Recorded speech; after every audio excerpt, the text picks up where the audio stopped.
Saudações alvinegras, eu sou Adalberto Lopes, esse é o Papo Fiel e hoje eu vou falar sobre a origem do nome Corinthians. A ideia desse vídeo é mostrar por que o Timão tem o nome mais da hora entre todos os clubes do Brasil, quiçá do mundo.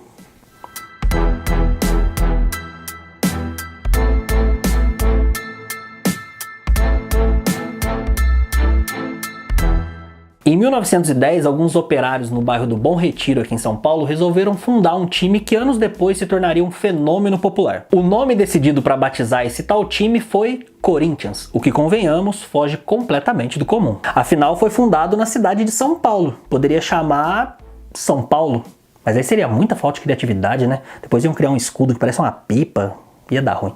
Ou pior, poderia ser um nome de árvore. Já pensou? Torcer pro Mangueiras, Goiabeiras, Palmeiras? Num clube a nível mundial esses nomes parecem não fazer sentido. Enfim, o nome escolhido foi Corinthians, o que mostra desde o início que nós somos diferenciados. Mas vamos falar da história por trás dessa decisão. Para fazer isso eu vou dividir em duas partes. A primeira sobre a inspiração e a segunda com detalhes mais aprofundados da palavra em si, demorou? Vamos lá! A inspiração veio de um clube inglês que na época era considerado uma das maiores equipes do planeta, o Corinthians Football Club, fundado em 1882. Nessa época, a Escócia era a grande força do futebol mundial e esse Corinthians surgiu para bater de frente com os escoceses. E uma curiosidade é que eles nunca tiveram pretensões de jogar profissionalmente, tanto que o próprio estatuto do clube proíbe o time de se profissionalizar. Acabou de fato sendo um time amador, mas meio que não importava muito esse status como funciona hoje em dia, eram outros tempos. Tanto que no início do século XX, o Corinthians Football Club realizava várias excursões pelo mundo para divulgar o esporte bretão, que até então era desconhecido. E se você não sabe o que é bretão, aqui no card tem um vídeo muito legal onde eu explico o significado dessa e de outras palavras presentes no hino do Corinthians, é só clicar. Enfim, essas viagens também serviam para promover a equipe incrível que eles tinham. Só para a geração 2012 entender, é como se o Barcelona da última década não tivesse milhões de câmeras transmitindo em 4K com slow motion cada segundo do jogo deles, e por isso tivesse que ir de país em país humilhando os times, igual fizeram com o Santos do Léo, para mostrar a magia de Xavi, Iniesta, Messi e companhia. Ele que pega o Barcelona lá, vamos ver se é isso tudo.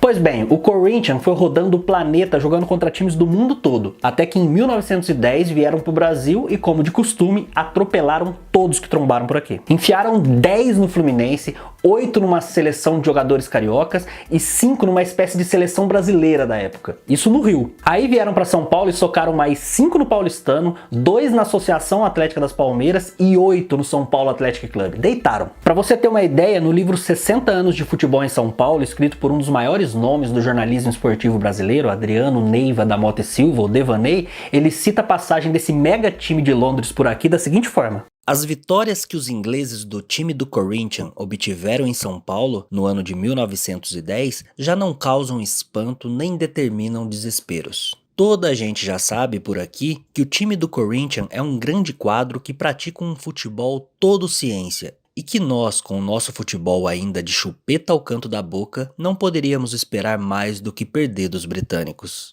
Por todo esse sucesso dos caras, era perfeitamente plausível que inspirasse quem estava fundando um time na mesma época. E aqui eu preciso abrir um parêntese, porque em vários lugares grandes, inclusive no site oficial do Corinthians, tem uma informação distorcida, para ser gentil. Eles citam esse time não como Corinthians Football Club, mas como Corinthians Casuals Football Club, e falam que o Corinthians Casuals que inspirou o nome do nosso Corinthians. Entretanto, e é aí que tá a treta, o Corinthians Casuals só passou a existir depois da fusão entre os times do Corinthians com o Casuals, que era outro time que não tem nada a ver. E essa fusão só aconteceu em 1939, ou seja, 29 anos depois da fundação do Corinthians. Portanto, é axiomaticamente impossível o Corinthians Casuals, que não existia em 1910, ser aquele time fantástico e ter inspirado o nome de qualquer coisa. E o pior é que uma porrada de sites, canais e até jornalistas replicam a mesma informação errada. Aí eu já não sei se é preguiça de pesquisar e buscar a informação correta ou burrice mesmo. E se você estiver confuso porque quando tem jogo comemorativo entre o Corinthians daqui e o inglês é o Corinthians Casuals que vem jogar, é simples. O Corinthians Football Club não existe mais. Na verdade, nem o Casuals. O que existe é o Corinthians Casuals Football Club. E eu só falei isso porque é importante que você saiba filtrar as informações que você recebe, seja de quem for, inclusive as minhas. Questione sempre e busque saber se aquilo é aquilo mesmo, se faz sentido, se é verdade. E isso não serve só para o futebol, não. Serve para a vida.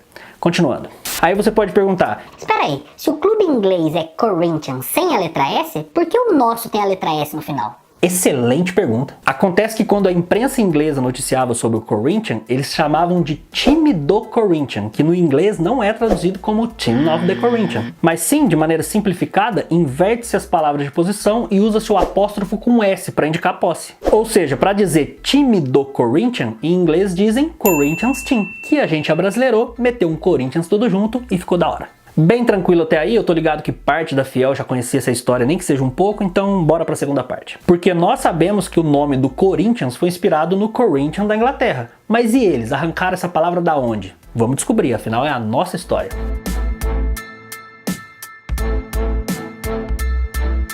Primeiro a gente precisa garimpar o passado e juntar algumas peças para entender. No século XIX, existiu um escritor muito importante cujo nome era Arthur Ignatius Conan Doyle, ou simplesmente Sir Conan Doyle. Ele ficou mundialmente famoso por suas dezenas de histórias sobre o detetive Sherlock Holmes, consideradas na época uma grande inovação no campo da literatura criminal. Porém, tiveram outros livros dele que não fizeram tanto sucesso e por isso não são muito conhecidos. Um deles chama-se Rodney Stone, que é um romance gótico de mistério. Mas o que isso tem a ver com o Corinthians, mano? Calma que eu chego lá, não tenha pressa, seja como o Jô, devagar e sempre. Neste livro, o personagem Rodney Stone mostra que os cavalheiros e os nobres que se dedicavam ao esporte ou patrocinavam atletas eram chamados de Corinthians. Na tradução brasileira de Breno Silveira com o título A Curiosa História de Rodney Stone, há alguns trechos citando o termo, como por exemplo na página 18.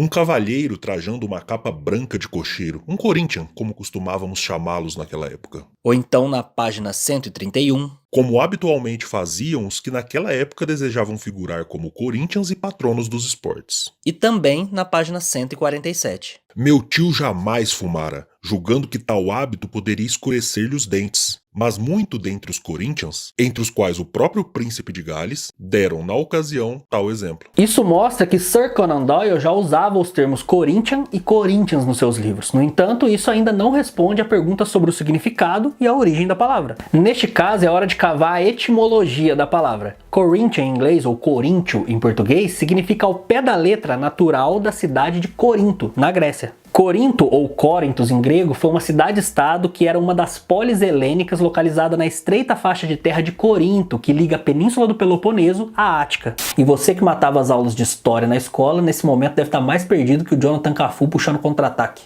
Mas não esquenta com isso, o que você tem que saber é que Corinto era uma cidade luxuosa por volta do século VI antes da Era Comum e que eles presidiam os jogos istmicos entre atletas gregos. Atletas gregos. Entre atletas gregos. Na presa, né, amor? Nossa, mas entre atletas... Fala aí. Entre atletas... Entre atletas gregos. Mas tem que falar, tipo, entre atletas... Entre atletas gregos. Entre atletas gregos. Então. Segundo historiadores, o requinte da aristocracia grega, ou seja, a nobreza, era muito ligado a esses eventos que a cidade patrocinava e incentivava. Levando tudo isso em consideração, a gente já entende por que os cavalheiros esportistas de Londres do século XVIII e XIX se denominavam como Corinthians. E sabendo disso, por extensão, entendemos também o que Sir Conan Doyle escreveu em seus livros. Os Corinthians são homens nobres, aristocratas que amam e incentivam de alguma forma o esporte e os atletas. Como deu para perceber, a cidade de Corinto tem uma notável importância histórica. Por isso, seu povo, os coríntios, são lembrados até hoje, ao ponto de terem sido eternizados tanto no nome do Corinthians Football Club como no Esporte Clube Corinthians Paulista. Hoje ela não passa de uma cidade pequena e sequer está localizada no mesmo lugar da luxuosa Corinto do passado, não é nem sombra do que já foi um dia. Conclusão, quando o Corinthians foi fundado, a ideia era levar o pensamento de Corinto, onde apoiar o esporte de maneira nobre e popular pelo mundo seria a grande missão. E o nosso Coringão acabou abraçando isso e hoje é o clube mais popular do Brasil e respeitado no mundo todo, não só no futebol, como em outras modalidades esportivas também. O episódio de hoje tá acabando, mas eu vou deixar linkado por aqui mais um Papo Fiel para você assistir, então estoura a pipoca lá e bora maratonar o canal. Se você gostou desse vídeo, é muito importante que você curta aqui embaixo, se inscreva, ative as notificações no sininho para fortalecer o trampo, demorou? Quer me ajudar ainda mais? Compartilhe com os amigos corintianos, comenta aqui embaixo, faz um comentário bem da hora que eu faço questão de responder. Siga as redes sociais do Papo Fiel e as minhas também, pois fazendo essas pequenas coisas que não custam nada para você, me incentivam a produzir mais conteúdos como esse. Muito obrigado, até a próxima e vai Corinthians!